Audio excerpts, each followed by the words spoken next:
Bon après-midi, mesdames, messieurs. Bienvenue dans Fiscalité, Économie et nous, justement dans ces nouveaux numéros. Et il faudrait les dire encore une nouvelle thématique pour essayer d'éclairer l'opinion. Vous qui avez l'habitude de nous regarder chaque samedi sur les différentes chaînes dont vous avez le quotidien. Et il faudrait les dire encore, c'est un grand plaisir pour nous de vous savoir nombreux depuis Congo-Brazzaville, de partout dans le monde, en train de regarder cette émission Fiscalité, Économie et nous. Alors, il faudrait les dire, donc, chaque numéro, il faudrait les dire, nouveau invité. Nous avons le grand plaisir de recevoir ces plateaux, quelqu'un qui évolue justement dans le monde culturel, qui va devoir nous permettre justement, mesdames et messieurs, d'en parler un tout petit peu dans ces secteurs-là, dont je m'en vais directement présenter mon invité. Bonjour, monsieur Ados Ndombassi. Bonjour, monsieur. Bienvenue dans Fiscalité. Merci beaucoup. Alors, c'est un grand plaisir pour nous de vous recevoir. Comment déjà vous vous sentez sur notre plateau?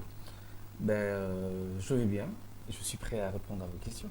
Voilà, prêt à répondre aux questions surtout. Alors, j'annonce que M. Ados Ndombassi, le public aimerait bien connaître un peu, par votre petite présentation, pour que cela puisse nous permettre de bien entamer notre thématique. Ados Ndombassi est un comédien professionnel, metteur en scène professionnel, certes opérateur culturel congolais. Je suis président de la plateforme culturelle Bato Balabala, plateforme qui a pour objectif de promouvoir les artistes et la culture bien sûr congolaise. Je suis initiateur et coordinateur général du festival Toseka, voilà, qui est aujourd'hui l'un des plus grands événements culturels que nous avons en République démocratique du Congo. Je suis le directeur honoraire du théâtre de Verdure, lieu que j'ai découvert en 2010, que j'ai réhabilité en 2012 et que j'ai fait bien sûr revivre. Je suis aussi à des moments perdus acteur de cinéma et voilà.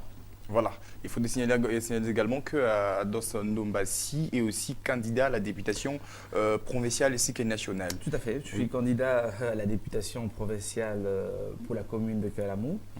Et à la députation nationale pour la circoncision de la Funa. Voilà, c'est sous cette casquette-là, justement, que vous allez apporter connaissance par rapport à notre thématique de cet après-midi. Et bien, je devais encore signaler que beaucoup t'ont connu, justement, dans le festival Toseka, qui a fait, justement, le buzz dans la capitale. Donc, c'était affrontement quinoa, et qui a été vraiment succès pleinement, il faut le dire ainsi. Mais c'est un grand plaisir parce qu'on va être vraiment scientifique sur ce plateau avec vous par rapport à nos thématiques qui nous intéressent. Mesdames, messieurs, de partout où vous nous regardez, encore une fois de plus, bienvenue dans Fiscalité, Économie et nous. La thématique cet après-midi, c'est justement une question. On veut savoir, investir dans la culture, est-ce une véritable source majeure pour booster la caisse de l'État? Alors, quand nous parlons de l'économie, nous parlons de la fiscalité, nous parlons de la société dans cette émission, il est question de pouvoir savoir justement, est-ce que l'État aussi peut voir dans beaucoup de secteurs dont regorge la République du Congo. Alors, parmi le secteur qui pourrait booster la caisse de l'État, on s'est posé la question, est-ce que la culture aussi vaut la peine justement? Et c'est avec Ados, justement, Ndombassi, qu'on va pouvoir justement entamer avec cette première question. Comment trouvez-vous la culture, votre domaine, le secteur dans lequel vous évoluez depuis beaucoup d'années? Est-ce qu'on pourrait dire que c'est un secteur qui peut aussi faire respirer un État ou encore un pays en ce qui concerne de recettes? Merci pour cette question. Ça fait 25 ans que je suis dans le monde culturel. Malheureusement, le secteur culturel en République démocratique du Congo est très mal organisé, n'a aucune orientation. Mais vous devez savoir que dans les pays organisés, dans les pays qui investissent dans la culture rapporte énormément pour leur pays. Nous sommes un marché de plus de 100 millions d'habitants et normalement la culture devait rapporter des milliards et des milliards de dollars. Mais pour rapporter des milliards de dollars, il faut aussi investir dans ce secteur-là. Mais malheureusement, c'est un secteur très négligé aujourd'hui. Très négligé aujourd'hui. Vous avez parlé de l'organisation. Je me savoir, quand vous parlez de l'organisation dans ces secteurs-là, vous voulez justement nous amener à comprendre quoi au juste quand vous parlez de l'organisation? Mais parlons déjà d'une politique culturelle. Vous savez qu'en République démocratique du Congo, il n'y a aucune politique culturelle qui, pour la RDC malheureusement. L'artiste, qui est bien sûr le premier producteur de ses œuvres, n'a aucun statut qui le protège. Vous comprenez? Donc, nous avons plusieurs problèmes en République démocratique du Congo. Je vais faire un petit exemple. Vous savez, la France investit chaque année 10 milliards d'euros dans le secteur culturel. Et le secteur culturel rapporte plus de 58 milliards d'euros. Je vous parle de la France. Et 58 milliards d'euros, c'est plus que l'industrie automobile. Donc la culture en France rapporte plus que Renault, plus que Peugeot, plus que Citroën. Ok.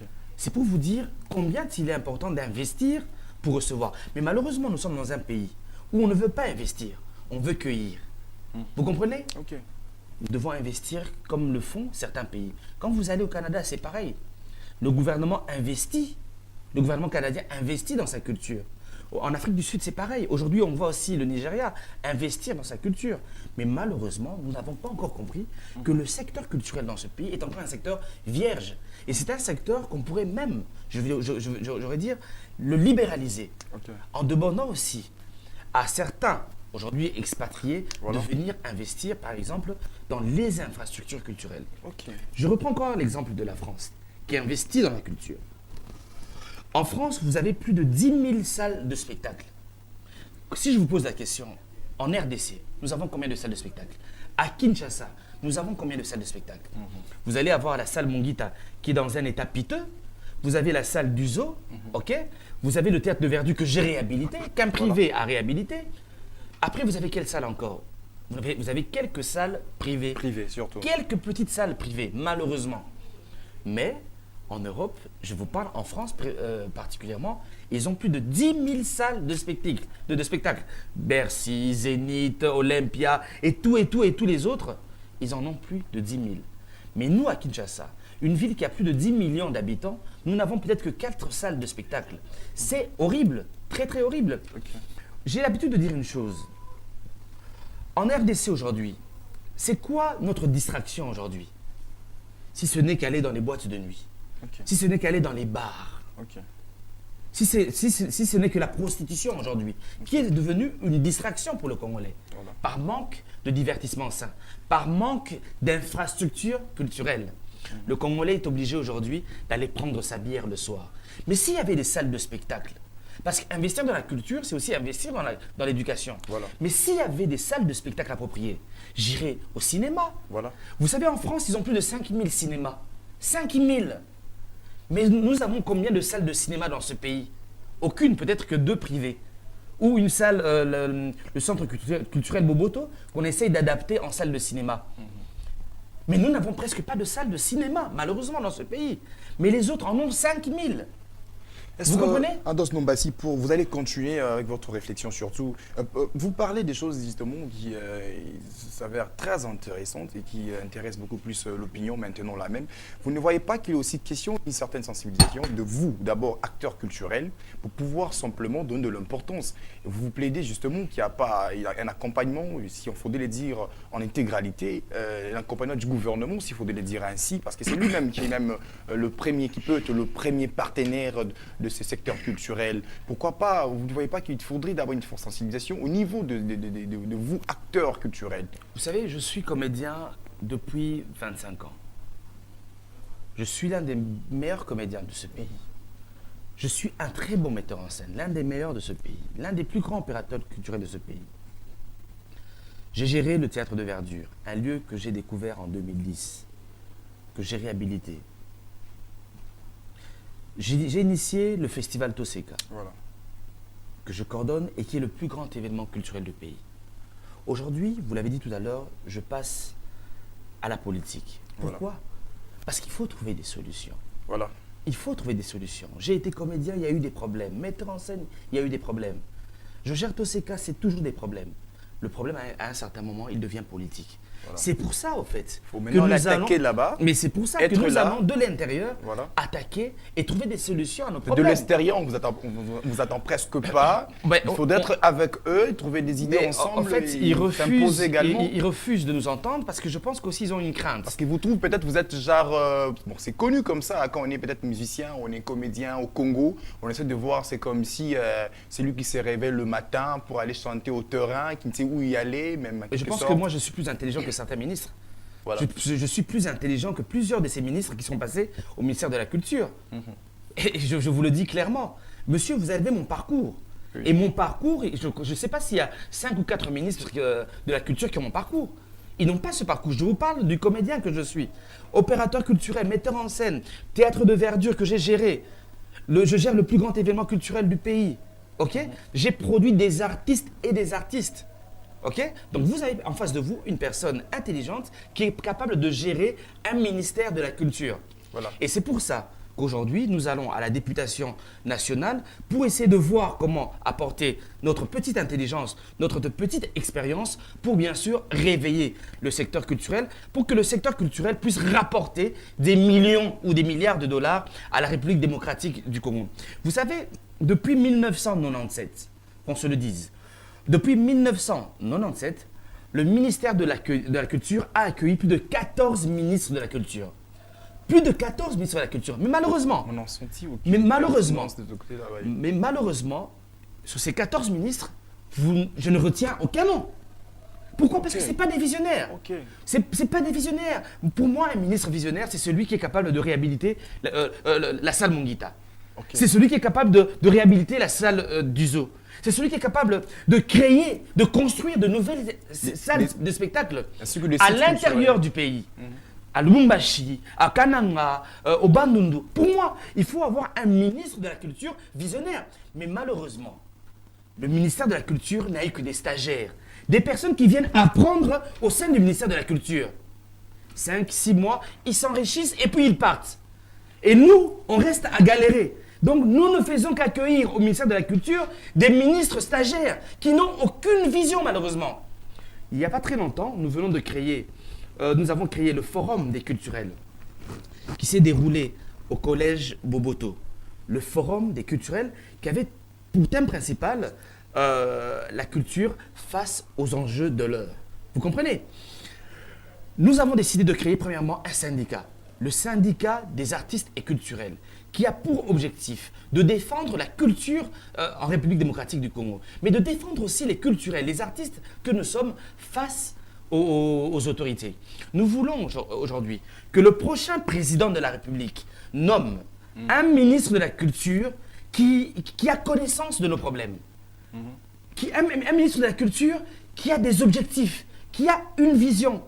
Je le redis encore une fois de plus, on est fatigué d'accueillir des stagiaires, des personnes qui viennent apprendre au ministère de la Culture et repartir les poches pleines. Voilà. La caisse de l'État a besoin justement vraiment de recettes, a besoin de respirer, a besoin de voir tout le ministère justement investir dans son émergence justement. Parce que si on doit parler avec Ados Nombassi à propos de ces secteurs aujourd'hui dans notre émission, c'est parce qu'on est en train de voir, cela même fait partie de ce que vous venez de dire maintenant, qu'il faudrait regarder en France. Il y a beaucoup de salles, il y a Bouyassa et ça dans la culture. On sait voir il y a même certains pays africains qui s'organisent. Voilà, il y a certains pays africains qui s'organisent. Allez au Bénin, allez au Burkina Faso, vous allez voir que l'État investit dans la culture. Voilà, vous sentez aussi l'apport, il est positif dans la caisse de l'État. Alors, Adas Nombassi, vous avez parlé des infrastructures culturelles, vous avez parlé d'investir, de l'organisation, machin et tout. Alors, il faudrait que l'on puisse voir aujourd'hui, à ces stades où nous sommes, d'après ces dont a connu la culture depuis toutes ces années passées, et qu'on doit voir aujourd'hui, vraiment aujourd'hui, que nous devons commencer quelque chose avec ces secteurs culturels pour que l'État puisse pas seulement se focaliser dans les secteurs miniers, dans l'agriculture, parce qu'on ne refuse pas. Tous ces secteurs font partie justement du bien-être de notre pays. Alors, s'il faudrait vraiment se dire, ben voilà, aujourd'hui, nous laissons le secteur minier être respiré avec d'autres tâches, le secteur agricole encore respiré d'autres tâches et tout machin, et le secteur culturel qui vient également, qui va s'imposer, c'est dire, ben voilà, et voilà, aujourd'hui, il y a une concurrence, je veux aussi me faire valoir et répondre positivement aux besoins de la caisse de l'État. On peut mettre quel genre de stratégie, on peut réfléchir comment d'après Ados Nombassi? Mais je vous l'ai dit tout à l'heure. Premièrement, je pense qu'il faut avoir une politique culturelle. Je le redis encore. Vous savez, on parle du secteur minier, pourquoi? Parce qu'il y a des investisseurs. Et malheureusement, il n'y a aucune politique culturelle qui est capable d'encourager aujourd'hui des gens à investir dans le secteur culturel. Déjà, à investir dans les infrastructures culturelles. N'oublions pas, nous sommes une nation qui a 2 345 000 km². Nous avons plus de 100 millions d'habitants. Ok? C'est tout un marché culturel que nous pouvons construire, que nous devons libéraliser. Mais pour le faire, il faut d'abord s'organiser. Parce que la politique culturelle, c'est quoi? C'est juste une organisation. Vous comprenez? Il faut organiser, comme il n'y a pas très longtemps, le chef de l'État a fait sortir une loi pour le secteur culturel, mais c'est pareil en fait pour le secteur minier, voilà. mais c'est pareil aussi pour le secteur culturel. Nous avons besoin de lois. Nous avons besoin de protection. Voilà. Nous avons besoin de lois qui protègent les artistes, mais qui protègent aussi les investisseurs, les personnes qui sont intéressées à venir apporter ou injecter des fonds dans le milieu culturel. Déjà, je peux vous le dire, que si l'État investit dans les infrastructures culturelles, elles peuvent vous apporter des millions de dollars. Parce que c'est chaque jour qu'on a besoin d'une salle pour organiser une manifestation. Voilà. Pour organiser une manifestation. Grâce à ces salles de spectacle, vous poussez aussi les créateurs, ok, à aller encore de l'avant. Vous donnez aussi aux créateurs la possibilité d'émerger. Vous savez, souvent, on pense qu'aller en France, en Belgique, pour présenter son spectacle, c'est la meilleure des choses. Et depuis même, on a connu ces problèmes avec la rupture de musiciens congolais Voilà, qui se tout à produisent fait. en Europe. Mais on sent comme si on est presque à lambeau avec la musique tout à fait. aujourd'hui. Mais vous savez pourquoi? Je reviens encore, allez-y en Belgique, allez-y en Grande-Bretagne, aux États-Unis. Mais il y a certains artistes qui ne sortent jamais, qui tournent dans leur pays, qui tournent en France. Pourquoi? Parce qu'il y a plus de 10 000 salles de spectacle. Si nous, on avait plusieurs salles de spectacle, s'il y avait par exemple une centaine de salles de spectacle à Lubumbashi, une centaine de salles de spectacle au Bandundu, 150 salles de spectacle au Bas-Congo, en province orientale, au Ouélé, par-ci, par-là. Mais je serais là, moi, à Dos Ndombassi, en train de tourner avec mes artistes. Je serais là, moi, à Dos Ndombassi, en train d'organiser des Toseka partout dans les provinces. Voilà. Mais du fait qu'à Lubumbashi, peut-être, il n'y a pas aussi d'infrastructure culturelle pour m'accueillir. Voilà. Il n'y a pas d'infrastructure culturelle pour m'accueillir au Bas-Congo. Voilà. Qu'est-ce que je fais? À Kisangani, Goma À Kisangani, et à tout. Goma. Mes yeux sont orientés vers l'extérieur, malheureusement. Tout aujourd'hui est orienté. Et c'est l'autre qui gagne directement. Et c'est ça le plus gros malheur. Ouais. Et je le dis encore, que l'État a pour obligation d'investir dans le secteur culturel de la même manière. Investir ou donner des facilités, ok, aux investisseurs qui veulent aujourd'hui injecter des fonds dans le secteur culturel. Alors, à Dos Ndombassi, Sokoda, est-ce pas un acquis déjà pour le secteur culturel? Vous savez, moi je suis un membre du conseil d'administration de la Sokoda. Voilà.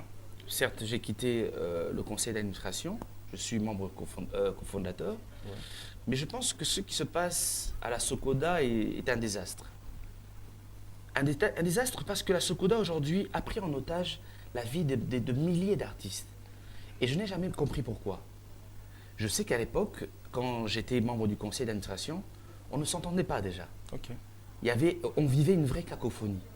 Mais jusqu'à ce jour, en fait, nous avons quitté la Sokoda, mais jusqu'à ce jour, la Sokoda n'a aucune orientation, malheureusement. Elle est mal gérée, très très mal gérée.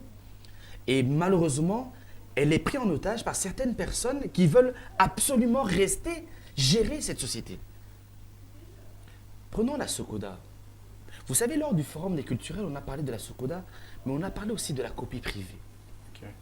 Encore beaucoup d'argent que le culturel, que les artistes perdent chaque année. Ok. Vous savez, le téléphone, chaque téléphone normalement paye un droit pour les artistes qu'on appelle copie privée. Ok. Chaque élément qui est capable de stocker, ok, les clés USB, de disques durs, les CD, paye un droit aux artistes qu'on appelle copie privée.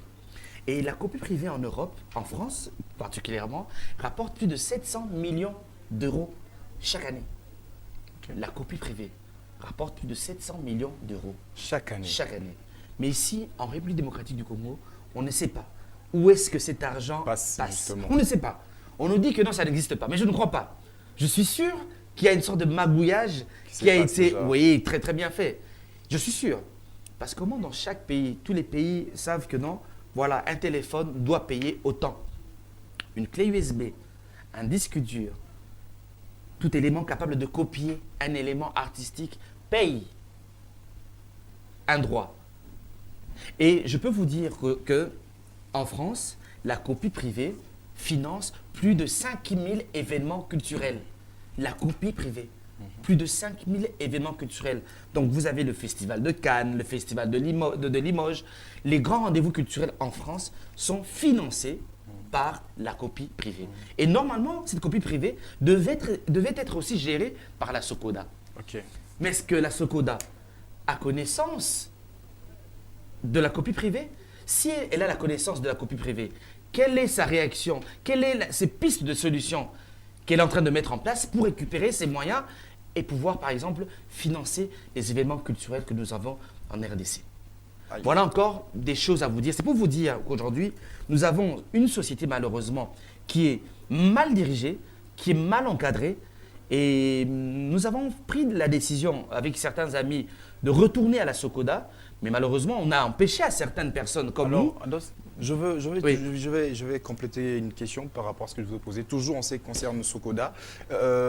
Quand vous parlez de l'argent qui entre, vous avez trouvé un peu de magouille qui vous avez poussé. Je parlais de la copie privée. D'après- La copie privée, c'est pas la même chose que le droit d'auteur. Voilà, ce que Ok. j'allais un peu aller. Bon, en fait, bon, je pense que les tout vont faire partie. Alors, qu'est-ce que l'État gagne au juste avec SOCODA jusque-là? Depuis que cette structure est créée, est-ce que vous pouvez quand même nous signaler ici, ben voilà, par rapport à ceci et cela, l'État pouvait aussi Mais pour le gagner moment, quelque chose. l'État ne gagne rien parce que la SOCODA est mal organisée. Quand la SOCODA sera organisée, l'État, bien sûr, recevra son dû. Alors, vous avez voulu en réintégrer encore, et il y a eu beaucoup d'empêchements, c'est ce que vous venez de dire. Non, je maintenant. pense qu'ils ils sont allés organiser une sorte de, je sais pas, de conseil d'administration, une assemblée, pardon, une assemblée générale au Bas-Congo, ok.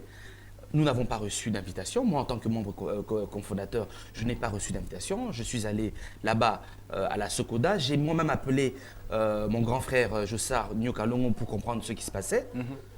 Lui-même, il me disait qu'il était étonné. Bon, bref, je vais le voir à son retour des États-Unis si tout va bien, pour savoir ce qui se passe. J'ai appelé le directeur général de la SOCODA pour savoir ce qui se passait. Bref, voilà, on ne comprend rien. Mais bref, on ne va pas se laisser faire aussi. Voilà. En tout cas, nous croyons énormément, parce que vous êtes candidat à la députation, peut-être que vous pouvez hausser très haut le ton pour essayer de Mais vous pallier savez, à vous différentes savez situations, quoi. aujourd'hui, je suis candidat à la députation nationale. On est à 3. Jean Goubal, Lexus Légal, Ados Nombassi. Nous avons aussi un objectif. Si Dieu le veut, si la population fait un choix sur nos 3 personnes et que nous nous retrouvions au Parlement demain, nous avons pour objectif d'intégrer l'exécutif, c'est-à-dire intégrer, avoir le ministère de la Culture. Avoir ce ministère de la Culture et changer des choses, proposer des choses, construire des salles de spectacle, construire des bibliothèques. Vous comprenez? C'est ça aussi l'un des rôles du ministère de la Culture. Je vous le disais tout à l'heure, qu'en 2010, avec la plateforme culturelle Wato Balabala, j'ai découvert le théâtre de verdure, un lieu qui a été totalement pillé, abandonné. Ok. Mais je le découvre en 2010 et le théâtre de verdure, en 2012, a été réhabilité. Je suis allé en Belgique à 2-3 reprises pour chercher des financements. Et j'ai reçu un financement de Wallonie-Bruxelles International pour réhabiliter totalement le théâtre de verdure. Mais j'aimerais vous dire, monsieur, si le privé que je suis à Dos Nombassi, avec ma plateforme culturelle Wato Balabala, a eu cette possibilité de réhabiliter le théâtre de verdure, mais ceux qui sont au pouvoir, Non, jamais. ceux qui sont au pouvoir, ceux qui ont le pouvoir et les moyens financiers, pourquoi n'ont-ils pas réhabilité le théâtre de verdure? Pourquoi n'ont-ils pas réhabilité la salle du zoo? Pourquoi n'ont-ils pas réhabilité la salle de Bongita? Pourquoi n'ont-ils pas envisagé la construction de nouvelles salles de spectacle? C'est pour ça que je suis en train de vous dire que malheureusement, ce ministère-là abrite à chaque année des Des stagiaires. stagiaires. On dirait que Ados se veut justement ce poste ministériel, entre guillemets. Non, je Mais soutiendrai. Je ne veux pas. je- Je dis ceci.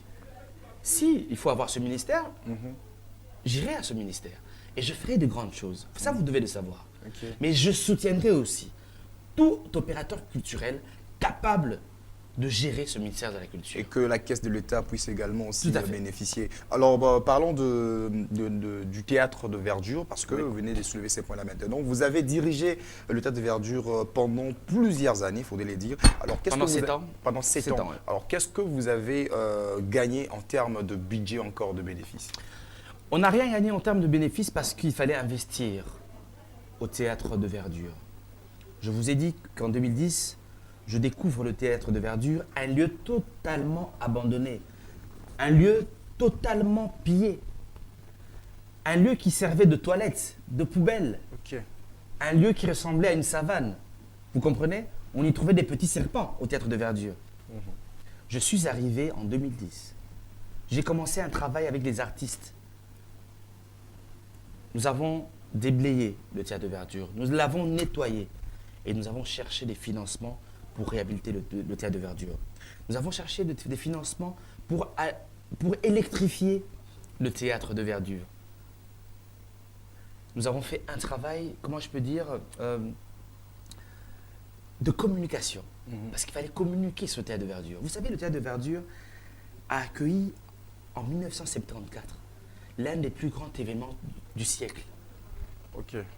L'un des plus grands événements culturels du siècle. Ok. Zaïre 74. Ok. En prélude du combat du siècle entre Mohamed Ali et Georges Foreman. Voilà. Mobutu, le président, paix à son âme, a organisé à cette époque-là un grand festival, Festival 74, Zaïre 74, qui a accueilli les James Brown, Myriam Makeba, Manu Dibango, les B.B. King et tant d'autres artistes, Franco, l'homme Makadi, Taboulaye Rochereau. Des grands artistes sont passés au théâtre de verdure. C'est un patrimoine en quelque sorte. Et quand je suis allé sur Internet en 2010, j'ai découvert que ce lieu était immense, que son histoire était riche. Grave. Je me suis dit qu'en RDC, nous n'avons déjà pas assez de salles de spectacle. Comment un lieu mythique pourrait mourir comme cela?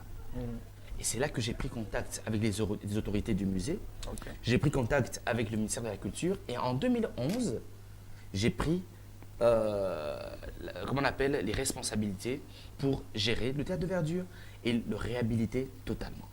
Et chose qui a été faite. Et en 2012, nous avons créé un grand festival qui est devenu le plus grand festival que nous avons en RDC, le festival Toseka, voilà, qui a encore donné plus de couleurs au théâtre de verdure. Parce que vous ne devez pas oublier que les gens avaient peur d'entrer au musée. Les gens ne connaissaient pas le musée. Les gens ont connu le musée grâce au théâtre de verdure.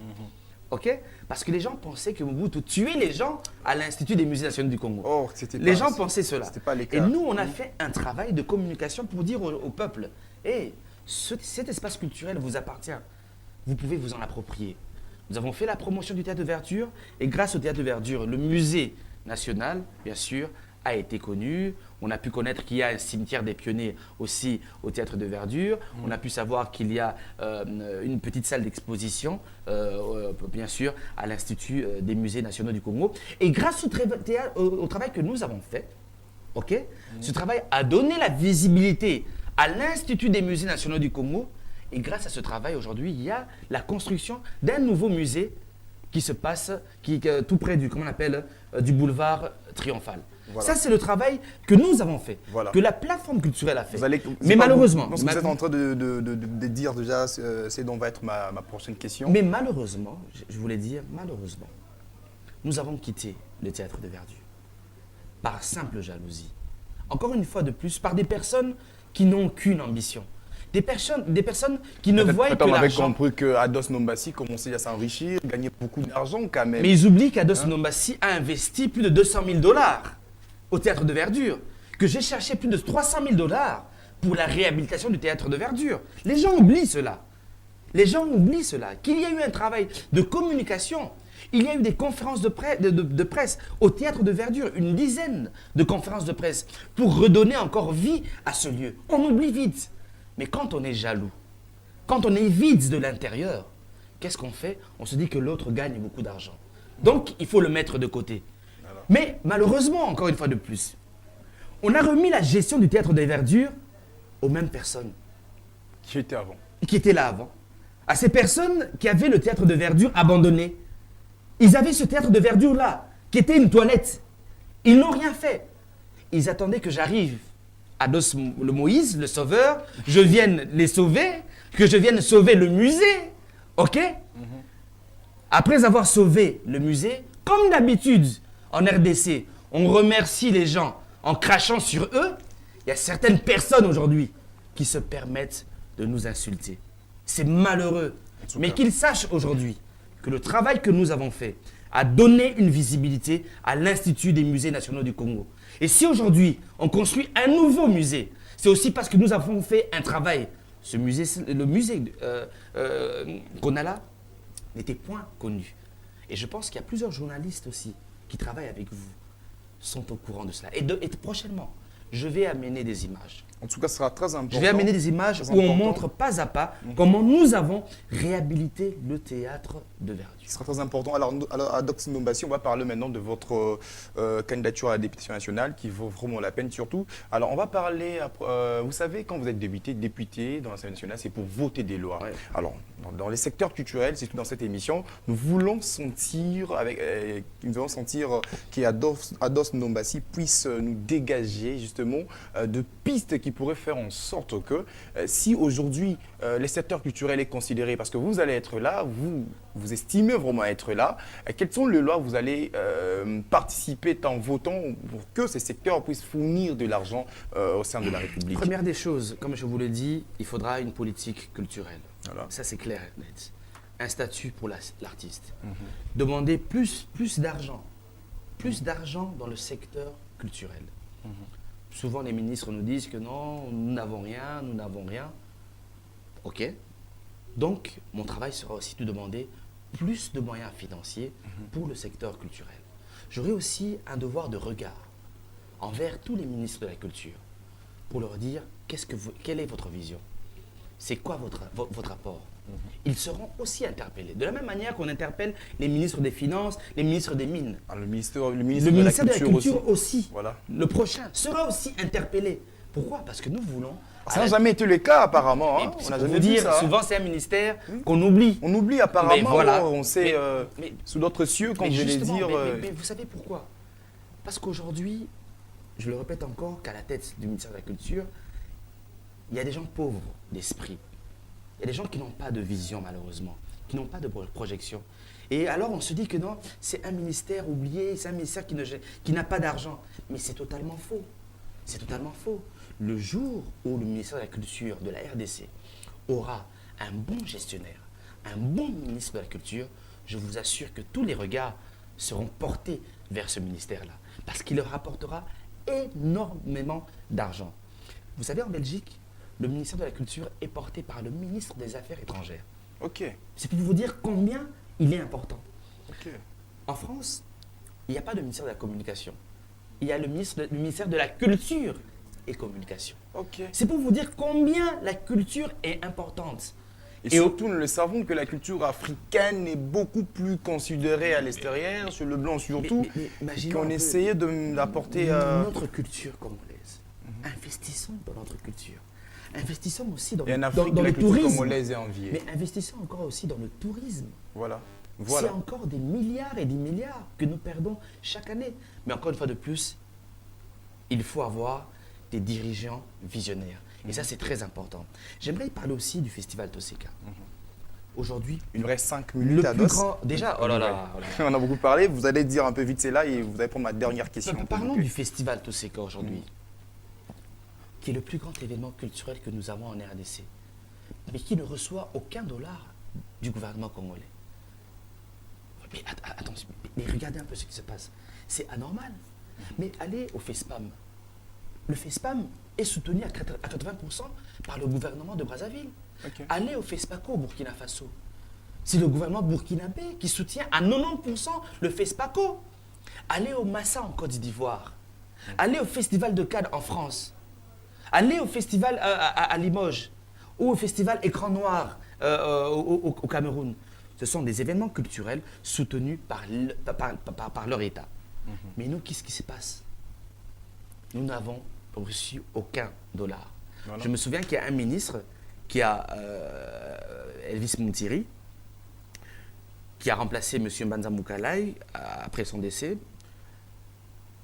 Je me souviens qu'il a donné au théâtre de au festival Toseka 40 millions de dollars. Voilà. Et jusqu'à ce jour, à cette époque-là, les 40 millions faisaient à peu près 45 000 dollars. Voilà. Et jusqu'à ce jour, 40, je n'ai 40 jamais millions de re- francs Ouais, congolais. pardon, 40 millions de francs congolais. Voilà, parce que moi je l'ai dit. hein. Excusez-moi, En tout cas, excusez-moi. 40 millions de francs congolais. Et à cette époque, cela faisait 45 000 dollars. Mais jusqu'à ce jour, je n'ai jamais reçu même le petit dollar. On m'a dit que la lettre du ministère de la Culture avait disparu au ministère du Budget. Wow. Vous Quel voyez, désordre. mais c'est pour vous dire que vous devez comprendre dans quel pays nous sommes. Et c'est pour ça aujourd'hui que nous allons à la députation nationale, que nous allons à la députation provinciale. Parce qu'on a envie de changer les choses. À la députation provinciale, pourquoi? Parce qu'aussi, il faut porter son regard vers le gouverneur de la ville de Kinshasa. C'est important. Voilà. Toutes les poubelles que nous avons, toutes les saletés que nous avons, le manque d'hygiène qu'il y a dans la ville de Kinshasa. Nous devons aussi en parler. Voilà. Toutes les maladies que nous récoltons aujourd'hui à Kinshasa, nous devons en parler. Vous savez, il y a quelques mois, dans la commune de Kalamou, il y a eu un incendie. Je dirais à 50 mètres de la commune de Kalamou, il y a eu 2 enfants décédés. Il fallait que le camion anti-incendie vienne de la ville. Vous allez me dire que la commune de Kalamou est incapable d'acheter des camions anti-incendie? On va me dire que la commune de Kalamou est incapable d'acheter des ambulances? Encore une fois de plus, c'est ça le problème que nous avons. Bon, c'est pas une négligence de faire des choses. Non, c'est pas une négligence. C'est pas une négligence. C'est des personnes qui n'ont pas de vision. Et je ne parlerai pas que de la commune de Kalamou. Ça se passe comme ça dans toutes les communes, malheureusement. Vous avez aujourd'hui un problème avec la SNEL, la Régie des eaux. OK? On ne nous donne pas d'eau, les factures sont élevées, vous ne payez pas, on vient vous couper. Alors, Ados Ndombassi va laisser beaucoup plus défendre les hommes culturels pour entrer dans beaucoup de secteurs surtout. Mais c'est mon objectif. Attention, quand je suis député, je ne serai pas que député. Mais ce sont le musicien, le comédien et tout qui sont derrière vous, qui pensent que c'est une fois que vous êtes là, vous allez vous focaliser mais le social, que dans ça. Je suis dans... Mais attendez, vous voyez déjà que ça va être un peu beaucoup trop... Non, c'est pas beaucoup. Nous sommes dans le socio-culturel, n'oubliez pas. Et dans le socio-culturel, vous avez l'éducation aussi. Vous avez la vie des gens. Vous avez les cliniques, les hôpitaux. Vous avez tout ça, les conditions hygiéniques, vous avez tout ça dans le socio-culturel. N'oublions pas cela. Donc, je défendrai mon secteur culturel, mais je défendrai aussi la vie du citoyen congolais. En tout cas. Aujourd'hui, qu'on se le dise, la ville de Kinshasa ressemble à une poubelle. Pourquoi? Parce qu'il n'y a pas de bons gestionnaires. Mais il faut qu'on en parle. Mais les gestionnaires aussi, dans les communes, il faudra aussi les interpeller. Les interpeller. Voilà, merci. Ça se fera un nouveau sujet très grand. Alors, on va cheater parce qu'il ne reste que quelques poussières de minutes. Ados Ndombassi, vous allez nous dire en tout par rapport à ce qu'on a parlé et si vous devez dire quelque chose. Bon, merci de m'avoir reçu sur votre plateau, même si qu'on n'a fait que 15 minutes. Oh non, là c'est vous, Billy. Même si on a fait que 15 minutes. Non, je pense que ce serait bien que je revienne encore, expliquer le pourquoi de mon choix.